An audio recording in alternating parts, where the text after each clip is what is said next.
여러분 백화점에를 가보시면요, 없는 물건이 없이 다 있는데 백화점에 없는 물건이 있습니다. 시계방, 금은 보석방에 빼놓고 없는 것이 있습니다. 그것은 바로 시계입니다. 백화점에는 시계가 없습니다. 여러분 가보십시오. 시계와 또 뭐가 없냐, 창문이 없습니다. 정말 파는 것 말고 1층에서 맨 2층까지 상품이 쫙 진열되어 있는데 시계와 창문은 없습니다. 왜 그럴까요? 그게 마케팅 전략입니다.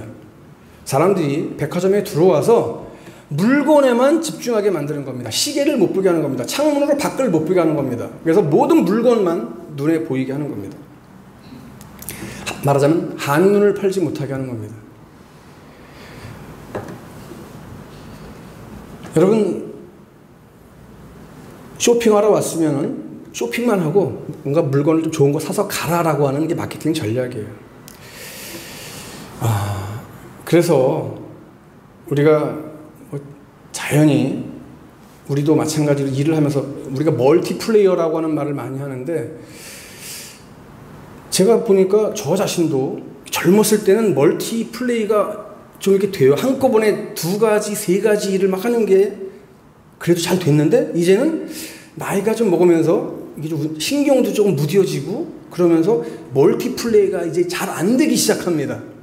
아직 잘 되십니까? 여기 계신 분들? 잘 안 되시죠? 아무 생각이 없으신 것 같아요. 그래서 하나에 집중한다라고 하는 것이 참 굉장히 중요해요.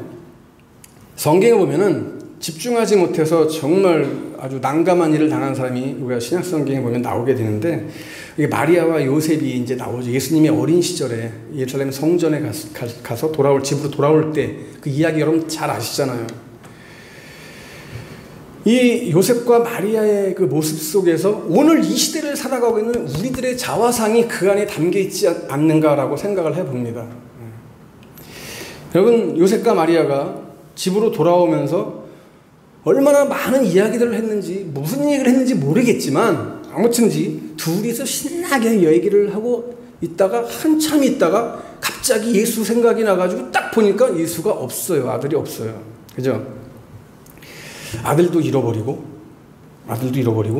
지금 둘이서만 신나게 얘기하고 집으로 가고 있었단 말이죠.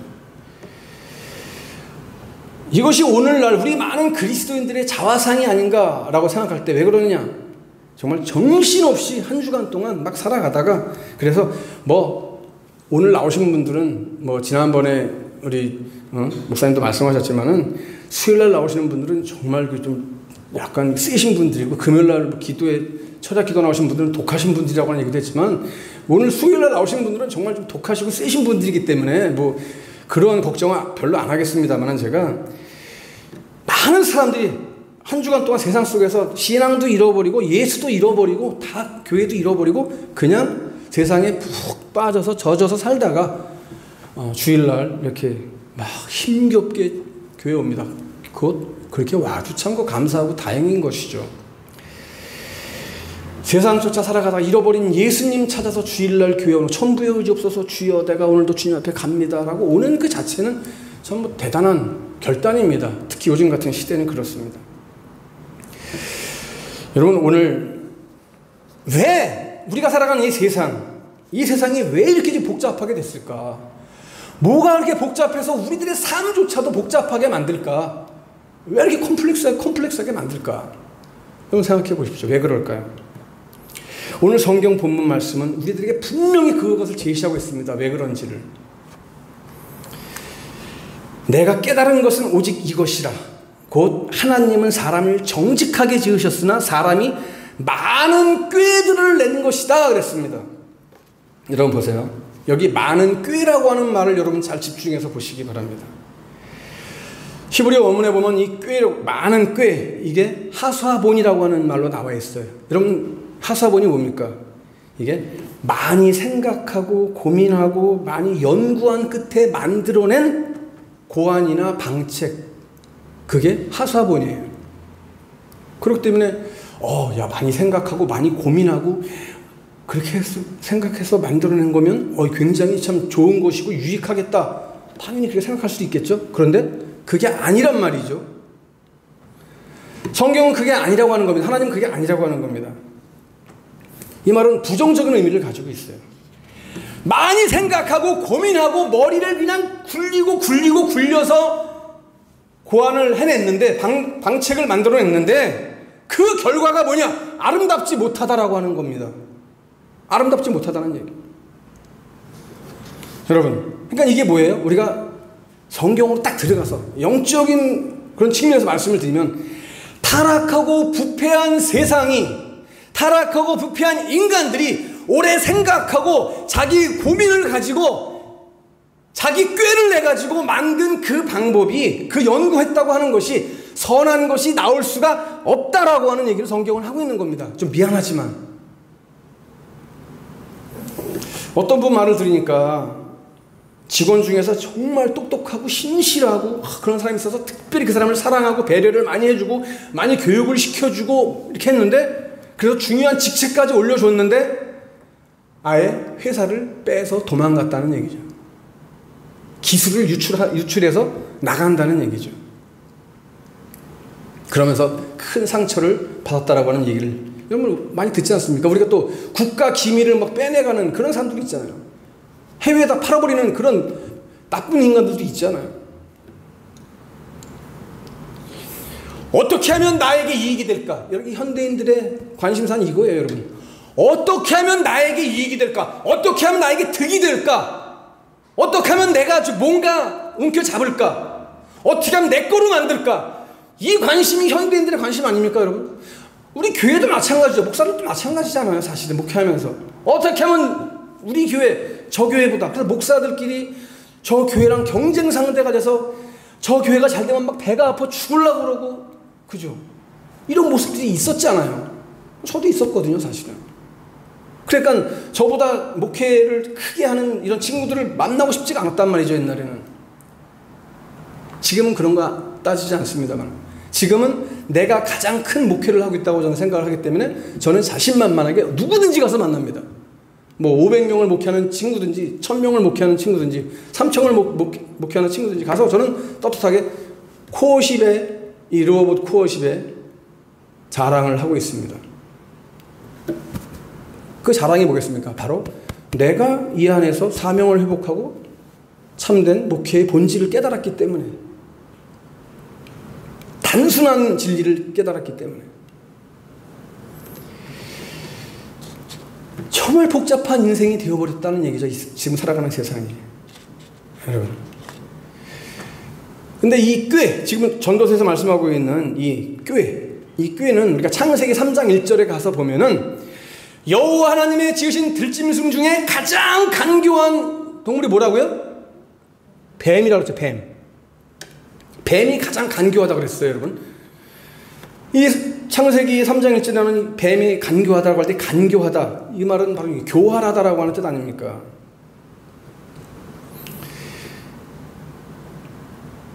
교활한, 그런 교활한 생각, 간교한 마음에서 나오는 생각, 이것은 결코 아름답지 못하다라고 하는 것을 말씀하고 있습니다. 다시 말하면 여러분, 무엇이든 복잡한 것은 좋지 못하다라고 하는 것으로 저는 결론적인 말씀을, 성경을 근거로 해서 말씀을 번져 드립니다. 여러분, 무엇이든 그 어떤 것이든 복잡한 것은 좋지 못하다. 복잡한 일 치고 좋은 일 없습니다, 여러분. 사생활이 복잡한 사람, 좋은 사람 없습니다. 복잡한 여러분 과학 지식이 이 인류를 갖다가 여러분 더 평화롭고 뭐 더 좋게 만들어 간다고 생각하십니까? 저는 그렇게 생각하지 않습니다. 그 복잡한 과학 지식이 어떻게 보면 인류의 발전에 이바지한 것은 있지만, 그러나 그 과학의 지식이 이 인류를 더욱더 파멸로 몰고 간다라고까지 저는 생각을 합니다. 여러분, 사도 바울을 한번 보십시오. 우리가 성경을 통해서 말씀을 드릴게요.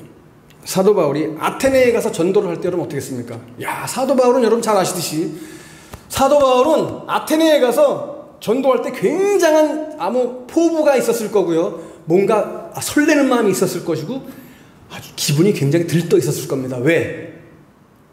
아테네가 어떤 도시입니까, 여러분? 정말 쟁쟁한 도시입니다. 철학가들이 들비한 곳이고, 사도 바울의 사도 바울의 그 성장 배경이나 사도 바울의 배경을 한번 여러분 놓고 보면은, 다소 출신 헬레니즘 문화에 익숙한 사람입니다. 로마의 시민권을 가지고 있는 사람입니다. 그렇죠? 유대교 최고의 지성인 가말리엘 문화에서 수학한 사람입니다. 최고의 지성인입니다. 사도 바울은 예수 그리스도를 알기 전부터 헬레니즘과 헤브라이즘에 아주 익숙하고 능통한 사람입니다. 너무나 빠삭하게 물들어 있던 사람입니다. 몇 안 되는 지식인 중에 지식인입니다. 둘째가 라면 서러울 정도로. 그래서 이 아테네는 바로 여러분 헬라의 수도고 철학의 도시고 헬레니즘의 총본산 아닙니까? 야, 그곳에 가서 전도한다고 생각할 때 사도 바울은 자기가 가지고 있는 그런 어떤 지식과 모든 삶의 성장 배경 이런 것들을 통해서 야, 내가 가서 멋지게 한번 해봐야 되겠다 해서 아테네에 가서 철학자들과 변론을 막 아주 열심히 벌입니다. 유감없이 자기 자신의 그 지식을 갖다가 유식함을 갖다가 드러냅니다. 전합니다. 한바탕 자신의 실력을 다 발휘해가지고 전도를 했습니다. 철학적으로 열변을 토했습니다. 결과가 어떻게 됐습니까, 여러분? 어떻게 됐어요? 아테네에서의 전도 실패했습니다. 아테네 사람들이 뭔가 흥미는 있어 하는 것 같지만 성경을 통해서 보면 아무도 믿으려 하지 않았다 그랬습니다. 아무도 믿으려 하지 않았다.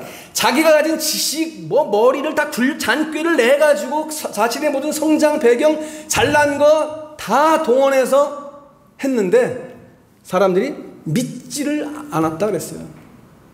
믿으려고 하지 않았다. 오히려 어떻게 됐습니까? 사도행전 17장 32절에 보면 오히려 희롱만 당했을 뿐입니다. 성경이 증거하고 있어요. 이게 무슨 얘기입니까, 여러분? 우리가 사도 바울을 통해서도 보는 겁니다. 복잡한 것은 절대 좋지 못하다. 복잡하면 머리만 아프고 우리가 말하는 대로 스트레스만 만땅 차게 되어 있고요. 또 복잡한 것은 죄를 끌어들이기가 쉽습니다. 잘 이해하기 어렵고 복잡한 것은 좋은 것이 아니다라고 하는 것, 이것은 우리가 반드시 꼭 기억해야 됩니다. 왜? 타락한 인간의 잔꾀가 이 세상을 복잡하게 만들어 놓았기 때문에 그렇습니다. 그렇다면 여러분 어떻게 이 세상에서 우리가 살아야 되겠습니까? 여러분들 너무나 잘 알고 계시지만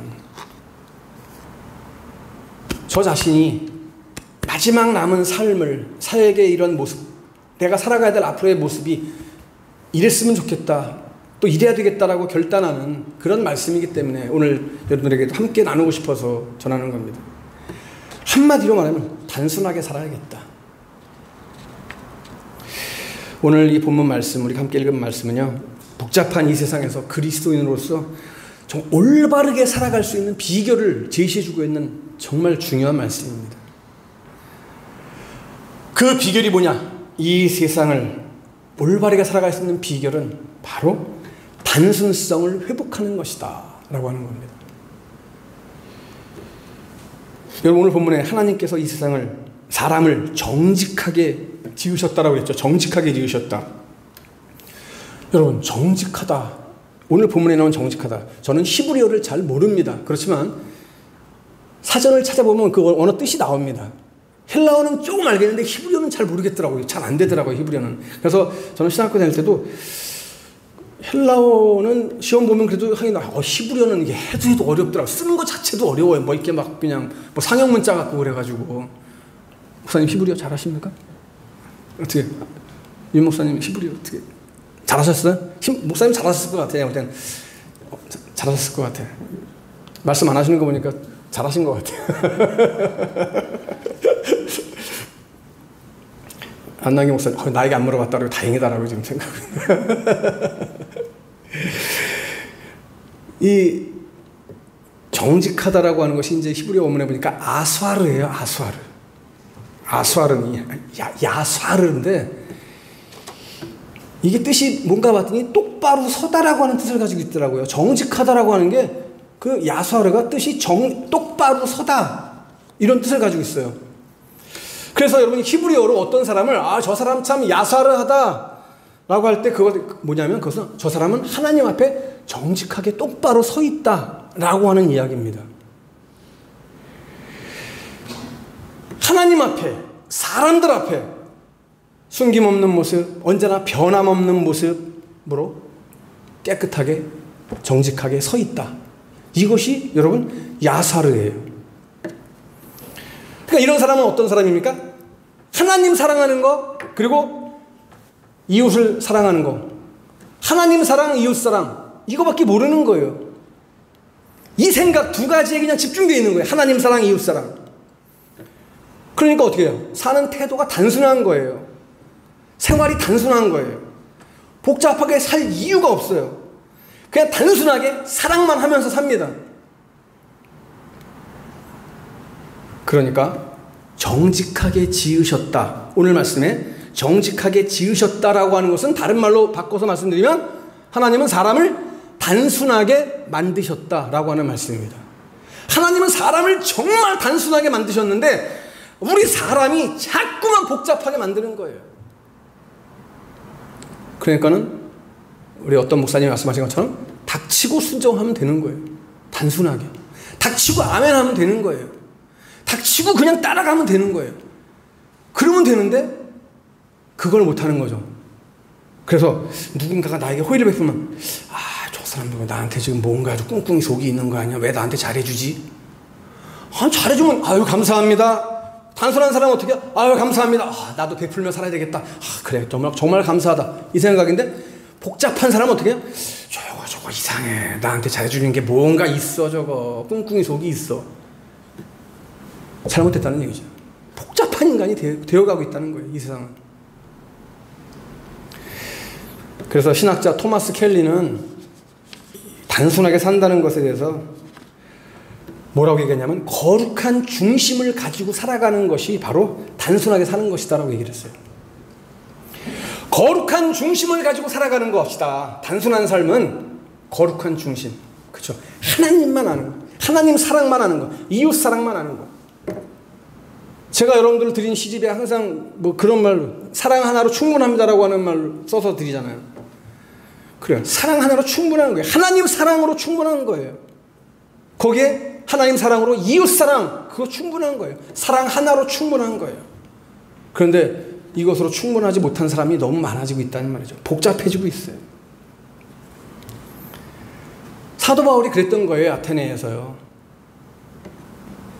자기가 배웠던 과거의 그 모든 지식, 철학 이런 것들을 다 믹스하고 총동원해가지고 그 아테네 사람들 입맛에 맞게, 구미에 맞게 말씀을 전했단 말이죠. 그럼 뭐가 열매가 많이 맺어야 되는데 꽝이었다 이 말이죠. 여러분, 말씀을 들을 때 내 귀에 간질간질하고 뭔가 달콤한 말씀, 그거 너무 좋아하지 말라는 얘기예요.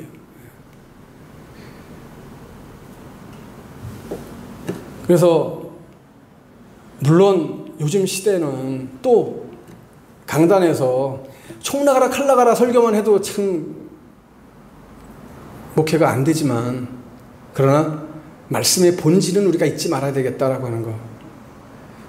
저희 선친님께서 항상 생전에 늘 하셨던 말씀이 그러셨어요. 항상 그런 마음, 안타까운 마음을 한국 교회를 바라보시면서 한국 교회 강단에 예수 그리스도의 십자가가 사라져가고 있다. 회개가 사라져가고 있다. 피가 사라져가고 있다. 피의 복음이 사라져가고 있다.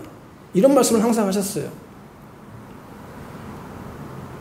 잘 긁어주는 말씀만 좋아하고 내 비유를 맞춰주는 설교만 좋아하고, 그래서 복음이 자꾸 힘을 잃어가고 있다라고 하는 얘기죠. 사도 바울은 그렇게 아테네에서의 전도의 실패를 맛보고, 여러분 어떻게 했습니까? 여러분 사도 바울이 고린도에 가서는, 여러분 고린도에 가서의 전도, 사도 바울의 전도 방식이 어떻게 변했습니까? 여러분 고린도에서 사도 바울의 전도 방식은 완전히 변했습니다. 아테네에서의 전도 방식과는 전혀 다릅니다. 아테네에서는 자기의 모든 철학과 뭐 언변과 과거의 경험과 이 모든 것 해서 기가 막히게 전달했지만, 꽝이었어요. 근데 고린도에서는 이제는 예수 그리스도, 십자가의 예수 그리스도, 그거 외에는 자랑하지 않겠다라고 하는 그런 각오를 가지고 오직 예수 그리스도만, 십자가의 피의 복음만 전했단 말이죠. 그 각오를 가지고 전도를 했어요.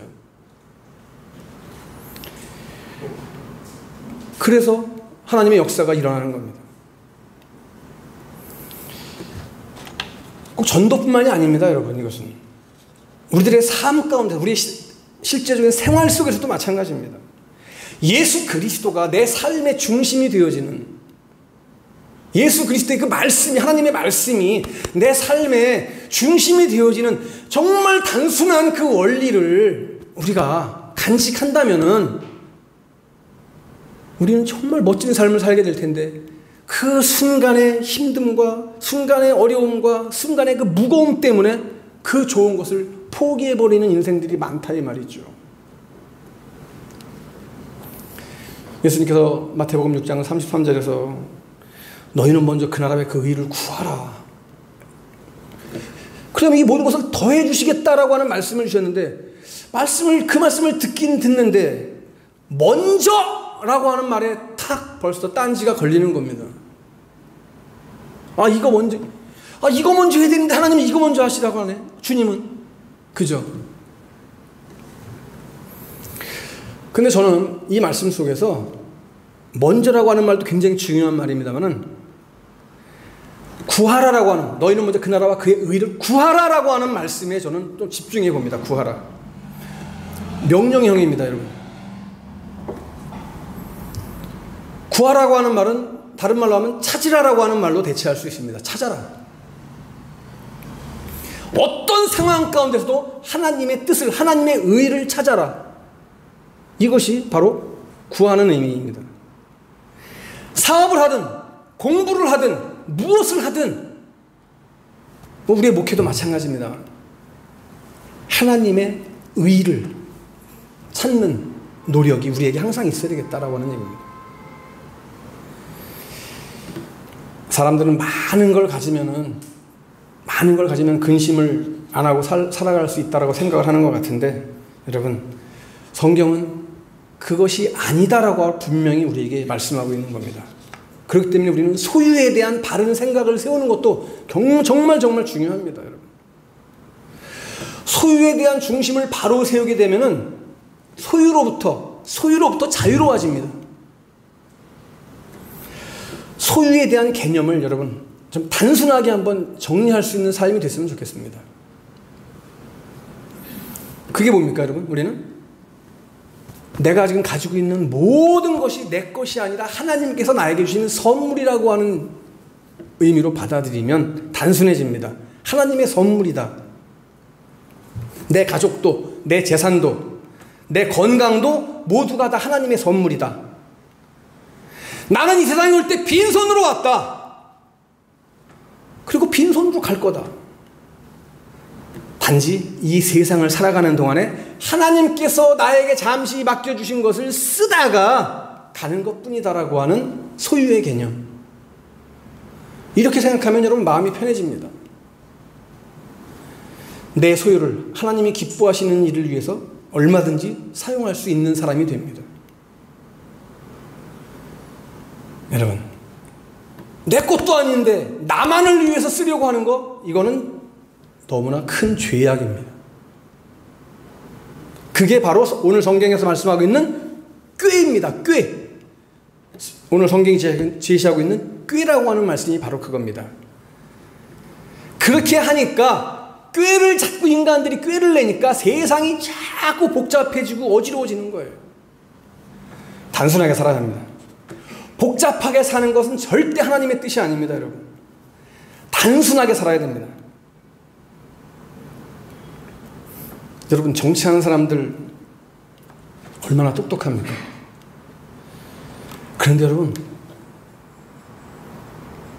저는 정치하는 사람들 가만히 보면 누구를 누구 한 사람만을 탓해서 하는 것이 아니라 보편적으로 정치인들 다 보면 보편적으로 참 똑똑은 해요. 똑소리 나게 똑똑해요. 그런데요, 그들의 머리를 가만히 머릿속을 들여다보면 머릿속이 왜 이렇게 복잡한지 모르겠어요, 그 사람들은. 모두가 다 국민을 위해서 자기 지역구민을 주민을 위해서 내가 일하고 산다라고 얘기를 하는데, 근데 어때요 여러분? 실제로는 그게 다 누구만을 위한 거예요? 자기 자신을 위해서, 자기 자신의 실속을, 이속을 위해서 그렇게 말을 하는 거예요. 단지 보면 자기 이속을 챙기기 위해서 그렇게 복잡한 머릿속을 가지고 말로는 위한다고 하고 뛰어다니고 있어요. 복잡한 사람의 마음에는요, 단순한 그런 것이 들어가기가 참 힘듭니다. 그리고 하나님께서는 복잡한 사람을 사용하시지 않아요. 성경을 통해서 여러분 보면요, 절대로 하나님은 복잡한 사람 사용 안 합니다. 복잡한 사람은 하나님이 버린 카드로 생각하십니다. 하나님은 그런 카드 그냥 버리세요. 보니까 그러니까 버려서 그 버린 사람을 통해서 하나님의 사람들을 더욱더 각성하게 하고 또 반면교사로 삼으시는 그런 모습을 우리가 보게 됩니다. 예수님의 제자들도 여러분 보시면요, 가장 단순한 사람들을 불러서 제자들을 삼으셨어요.